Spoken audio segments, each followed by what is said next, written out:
render graças ao Senhor, porque Ele é bom e as suas misericórdias duram para sempre. Depois desse pequeno período de férias, nós estamos de volta aqui para falarmos sobre a palavra de Deus, para termos essa conversa, para fazermos uma reflexão. Eu tenho ouvido muitas vezes de pessoas de que o Deus do Antigo Testamento é um Deus mau e que o Deus do Novo Testamento é um Deus bom. Nós temos alguns trechos interessantes da Bíblia e eu vou falar para vocês sobre o profeta Oséias. O profeta Oséias, junto com o profeta Amós, pregou no Reino do Norte, talvez um pouco antes da queda de Samaria. Então ele seria um profeta pré-exílico.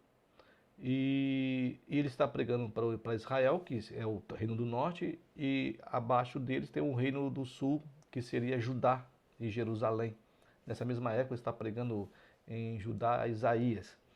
E Deus está tentando avisar o povo, e Deus vai dizer que ele vai realmente pesar a mão dele sobre Israel por causa dos seus pecados, dos seus erros, por causa dos seus desvios. E no capítulo 11 vai ter essa mensagem de Deus, que no fundo é uma mensagem para destruição, mas a gente vai ver esse movimento de restauração e destruição. Principalmente aqui a partir do verso 6, vamos ver até o verso 9, do capítulo 11 de Oséias. Diz assim o texto: ó, a espada cairá sobre as suas cidades e consumirá os seus ferrolhos e as devorará por causa dos seus caprichos. Por que a espada vai cair sobre as cidades de Samarias, sobre as cidades de Israel? Porque o meu povo é inclinado a desviar-se de mim. Se é concitado a dirigir-se acima, ninguém o faz. Bom, então o que vai acontecer? Por causa desse desvio, porque o povo não se voltava, não se inclinava, no caso de inclinar é respeito a Deus, né? Vários textos bíblicos dizem que o povo não virou o rosto, mas eles viraram as costas para Deus. E Israel tinha sido um povo que tinha sido tirado do cativeiro. Nós sabemos a história do Egito, para expressar e representar Deus para as nações. E aqui então está um Israel desviado, um Israel longe de Deus, um Israel que não queria saber do seu Deus. Aí ele vem dizer que vai sim exercer uma justiça sobre esse povo e mais para frente realmente acontece a questão da Síria invadir Israel e destruir aquela parte da nação. Mas é interessante que o texto continua. Nós estamos falando aqui que nós ouvimos falar de que Deus é um Deus mau, o Deus de Israel. Então no versos 6 e 7 nós vimos que vai haver espada. Mas existe ali um antagonismo, né? Um paradoxo aqui interessantíssimo. Porque no versículo 8 diz assim: como te deixaria, ó Efraim? Efraim é o mesmo nome do reino do norte, no caso. E como te entregaria, ó Israel? Então você vê, a Bíblia fala muito que Deus não se arrepende, né? Que Deus eu sou Deus, não sou homem, não sou homem para que se arrependa, nem filho do homem para que minta. Isso é o que Deus diz. Mas várias vezes Deus retorna, ele volta atrás numa situação em que ele ia exercer uma justiça, em que ele ia punir as pessoas. Nesse caso, ele volta. E no texto hebraico, inclusive, essa questão de Deus se arrepender é questão de mover o coração. Então, move-se o coração de Deus e Deus, então, não faz aquilo que ele ia fazer, queria o quê? Prejudicar, queria destruir um grupo dele, o povo, uma pessoa, o que quer que seja. Então, no verso 8, ele vem, no verso 6, verso 7, ele vem dizendo que vai haver espada.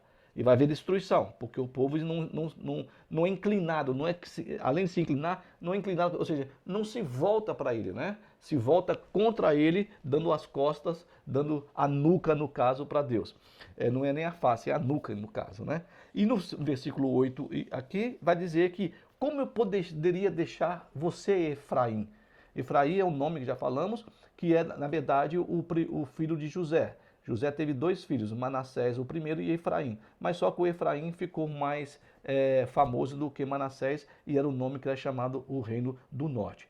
Como te entregaria, ó Israel? no começo do capítulo 11, vai falar sobre que Deus trouxe Israel como um menino. Ele era um menino quando Deus tirou ele do Egito. Então, como é que eu vou entregar você, ó Israel? Aí ele vai dizer algumas situações de outras cidades que aconteceram, a justiça dele. Como te faria como Admar? Como fazer-te um Zeboim? Aí vai dizer essa questão do leb, que é o coração, né? Meu coração está comovido dentro de mim. As minhas compaixões a uma se acendem. Né? Então essa misericórdia, essa resédia, essa palavra que eu já ensinei várias vezes, que é essa misericórdia, essa bondade de Deus para com o pecador, para com aquele que se desvia dele. Né? E ele está se remoendo dentro dele, aquilo que eu falei, o coração se remoe porque ele vai ter que exercer uma justiça. Mas ele também entende a questão de nós sermos homens e mulheres, ou seres humanos, no caso, no geral, então ele não vai exercer essa justiça. Então nós estamos vendo aqui esse antagonismo, essa questão desse paradoxo de um Deus que se diz que ele é ruim, um Deus mau, mas um Deus que também ele é misericordioso. Né? Então Deus não é só misericórdia, Deus não é só bondade, Deus também é justiça. Então todos esses,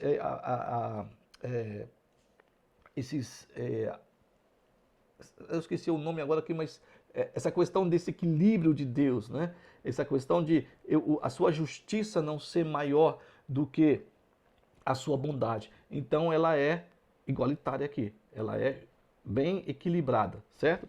Então nós temos aqui, continuando aqui depois do coração, que está movido, né? Que está comovido, que as compaixões de Deus, elas estão se acendendo, então ele vem com uma palavra de que não executarei o furor da minha ira, não tornarei para destruir a Efraim, porque eu sou Deus e não homem, o santo no meio de ti, não voltarei em ira. Então ele não voltaria com ira para cima dele, para cima desse povo, porque ele é Deus, ele não é homem.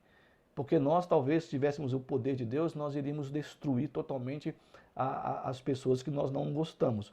Qualquer ato que houvesse contra nós, ou qualquer discussão que seja, nós pegaríamos e destruiríamos o outro. Mas Deus não é assim. Apesar de eles rejeitarem a Deus, de eles não quererem saber de Deus, ele é um Deus de justiça, mas também é um Deus de misericórdia. Bom, o que quer dizer, o que é interessante para nós? Né? É que nós estamos acostumados, no caso, a achar sempre um impedimento em cada promessa de Deus, né? A respeito dessa graça de Deus, dessa misericórdia de Deus. E, na verdade, não deveria haver nenhum impedimento para nós, né? Nenhum tipo de brecha que pudesse desqualificar esse Deus, o amor desse Deus por nós. Eu estou falando para pessoas que creem em Deus, né? Eu não estou dizendo para aquelas que não acreditam. Aí cada um tem a sua direção. É interessante porque a Bíblia fala, e nós já comentamos sobre isso, que Deus derrama a chuva sobre, no caso, aqueles que creem nele e aqueles que não creem. E também ele faz com que o sol se levante sobre aqueles que creem e aqueles que não creem. Então, cada um vai ter a sua responsabilidade diante de Deus, né? O que impede, na verdade, o perdão, o amor de Deus para conosco, não é a relutância de Deus em relação a isso. Nós vimos aqui que ele muda a ideia de ira sobre o povo. E ele traz compaixão, ele traz amor. Mas o que impede esse entendimento, essa visão, essa olhar para Deus, nós mesmos. Somos nós que impedimos, a nossa visão impede e a nossa relutância de ver esse Deus. Os braços de Deus estão sempre estendidos. Nós é que nos desviamos desse abraço, né, desse carinho. É interessante porque no texto de Lucas, no capítulo 15, nós temos aqui três parábolas de Jesus, né? Que eu entendo que, na verdade, que essas parábolas, elas não vão... Jesus não está contando essas parábolas para nós podermos, ensinando-nos a nós vivermos, né? Como nós devemos viver. Parece-nos que ele está contando essa parábola para que nós pudéssemos corrigir o nosso olhar, né? quando nós estamos no oculista, no caso, e ele coloca aquela máquina e ele põe aquelas letras e depois ele vai passando as lentes e nós vemos embaçado tal, até o momento em que ele coloca o grau certo para nós e nós conseguimos ver nitidamente as letras. Então parece-nos que Jesus conta, e isso no decorrer de todos os 4 evangelhos, ele está nos tentando corrigir a nossa noção, a nossa visão em respeito a quem é Deus, né? E a quem é esse Deus que ama. Então, olha só o que acontece no caso aqui. A gente lê as parábolas, principalmente essas 3 aqui do capítulo 15, que vai falar sobre a questão das 100 ovelhas, em que o pastor tem as 100 ovelhas e uma desloca, né? Uma some e ele deixa então essas ovelhas aqui e vai buscar aquela ovelha que se perdeu. Depois fala sobre um dinheiro, que era um dracma, em que a mulher está limpando a sua casa e ela então perde uma moeda. Ela tem lá umas moedas, mas ela perde aquela moeda e fica também nesse desespero. Da mesma forma que o pastor também está desesperado porque sumiu uma ovelha. E nós sabemos muito bem, principalmente quem mexe com gado e com os ovinos, de que uma perda de um animal é um prejuízo muito grande. E a mulher também perdeu o seu dracma. E continuando na terceira parábola, alguns vão dizer que ela não pertence a esse capítulo, que seria, mas aqui nós estamos colocando elas como está aqui para nós aqui. A questão da ovelha perdida, a questão da dracma perdida e na questão do filho pródigo que foi embora, e nós sabemos da história muito famosa, de que ele deixa a casa do pai e ele vai para uma cidade, pega a herança e gasta tudo e ele está lá sem nada, comendo com os porcos. O pródigo é a mesma coisa do texto 11 do capítulo de Oséias, em que Israel é o pródigo, né? Deus busca ele do Egito, né? Tira ele do Egito como um garoto pequeno, como um menino. O que quer dizer para nós aqui na questão, né? Nós devemos entender dessa questão de Jesus podermos ensinar. Porque são 3 passos aqui. Nós estamos com três tipos de situação: o pastor, a mulher e o pai, que perdem alguma coisa. Então você tem uma situação, essa situação é perdido, no caso, perdido a ovelha, perdido a moeda, perdido o filho, e a situação de desespero, a situação de tristeza que existe no coração do pastor, da mulher que perde o seu dinheiro e também do pai que perde o filho. Mas Jesus então vai contando a história, vai desenvolvendo o relato da história, e nós vemos aqui pelo capítulo 15 de Lucas, de que o pastor encontra a ovelha, e ele pega aquela ovelha e traz de novo para o aprisco, e a mulher encontra a dracma perdida, e também acopla ela às outras moedas que ela tinha, e depois o filho retorna para o pai. Em todos os casos, houve um reencontro, né? Uma recuperação daquilo que foi perdido. Então nós temos a perda, temos a recuperação, e nos 3 casos vai terminar o relato. Eu não vou nem entrar no relato do final, da questão mais final do texto do pai e do filho pródigo com o irmão dele. Eu vou só até a parte da situação em que nós entendemos que nas 3 situações houve júbilo e houve alegria. Tanto do pastor que recuperou a ovelha perdida, como da mulher que chama os vizinhos e se alegra com os vizinhos e faz uma festa porque recuperou a dracma perdida, como também do pai também que se alegra com a volta do filho e ele chama todos os seus empregados e chama os seus amigos, seus vizinhos para fazer uma festa. Então, nós temos a perda, nós temos a recuperação, a restauração daquilo que foi perdido, e nós temos então a alegria. Nesses 3 casos aqui, é bem claro para nós, para mim no caso, de que a representação do pastor, da mulher e do pai, elas nos remete a Deus. Quando ele nos encontra, quando ele novamente nos recebe. Então a alegria dele em nos encontrar, em nos recuperar, nos restaurar, nos achar novamente, quando nós então voltamos. Olha, ele promete um juízo sobre o povo de Judá, sobre Samaria, e ele então vai, no mesmo texto, um versículo depois, ele vai falar que ele não poderia fazer isso com ele. Então, nessa questão aqui, remete para Lucas As 3 parábolas representando esse Deus de misericórdia. Então, para mim, esse Deus do Antigo Testamento não é um Deus de ódio, um Deus de ira, um Deus que está pronto a pegar-nos no qualquer erro que nós fazemos e ele vem em cima aí com uma barra de ferro para nos atacar, para nos matar. Então, nós não deveríamos então achar essa questão de nós algum impedimento das promessas, algum impedimento da graça, algum impedimento do amor de Deus para conosco. E nós entendermos e temos no nosso essa relutância, jogarmos ela fora, tirar do nosso coração e entender o perdão e o amor de Deus, né? Mas porque a relutância é nossa e nunca dele. E os braços deles estão abertos, como estava aberto também o perdão dele para Samaria e Israel, como estava aberto também o perdão dele para com o filho que volta na história do filho pródigo. Então a relutância é sempre nossa. E nós também poderíamos tocar nessa situação da maneira que nós falamos do oculista, né? Entendendo que Jesus quer nos mostrar através das parábolas, ensinar, nos dizer quem é esse Deus que ama, quem é esse Deus que se alegra quando você retorna e quando você então entende quem Ele é e você então volta para Ele. E muitas vezes não há nem arrependimento, porque ali não se fala em Oséias do arrependimento do povo, para que ele pudesse não trazer juízo. E ele falou e depois ele vai e fala, não, eu vou abençoar vocês, não vou trazer isso aí. Então essa questão é muito interessante de nós podermos tentar focalizar claramente, nitidamente o que Jesus ele quer que nós entendamos quem é Deus. Não é muitas vezes essa questão de como nós devemos viver, como nós devemos nos comportar. Não é isso, mas é corrigir esse erro, essa noção, essa visão a respeito de quem é Deus. Voltando um pouquinho lá em Oséias, novamente aqui, só para a gente vai terminar já. Aqui então fala como te deixaria Efraim, né? E como te entregaria, ó Israel.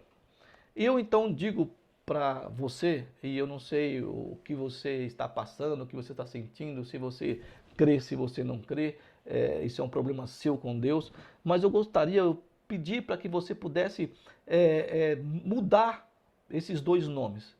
E nesses 2 nomes, Efraim e Israel, colocar o seu nome. E você poderia então falar dessa maneira, né?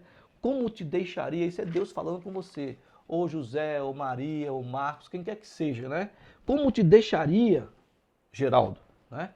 Ou como te entregaria, Geraldo?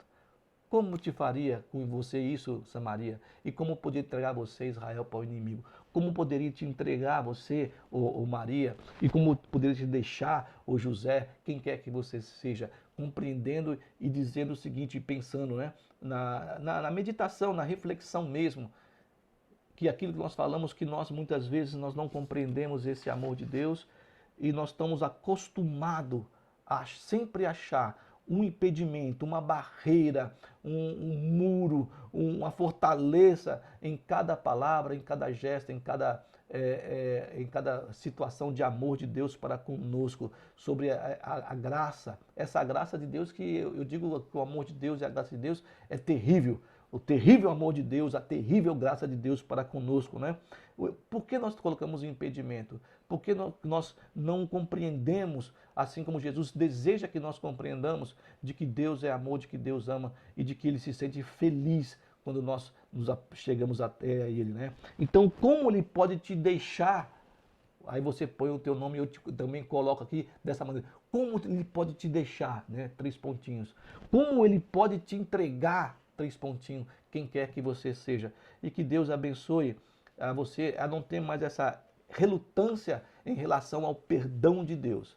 Ele perdoou, Ele amou, ama e continuará amando, mesmo que nós não entendamos e nós às vezes nem aceitemos que Ele seja dessa maneira. Então, como poderia te deixar, como poderia te entregar, né? Quem quer que você seja. E essa questão de que é o Deus de amor, o Deus que ama. Um texto bíblico diz que João, aquele que Jesus amava, Um escritor, ele disse o seguinte, que nós poderíamos sempre nos apresentar. Quem é você? Ah, eu sou o Geraldo, a quem Jesus ama, a quem Deus ama.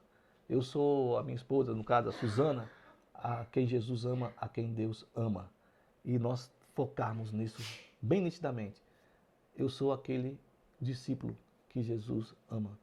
Eu posso não frequentar a igreja, posso não, sei lá, não fazer nada, mas eu sou aquele a quem Deus ama. E que seja nítido isso, que seja bem claro, bem visto, né? Como quando você sobe em cima de um mirante e você vê aquele panorama ou da montanha ou do mar, e aquilo é bem claro, bem maravilhoso, que nós possamos entender que Deus ama, ama, ama, apesar, e eu volto a dizer, eu gosto de dizer isso também, de nós voltarmos a nuca para Ele, nós rejeitarmos a Ele e nós muitas vezes nem acreditarmos que Ele existe.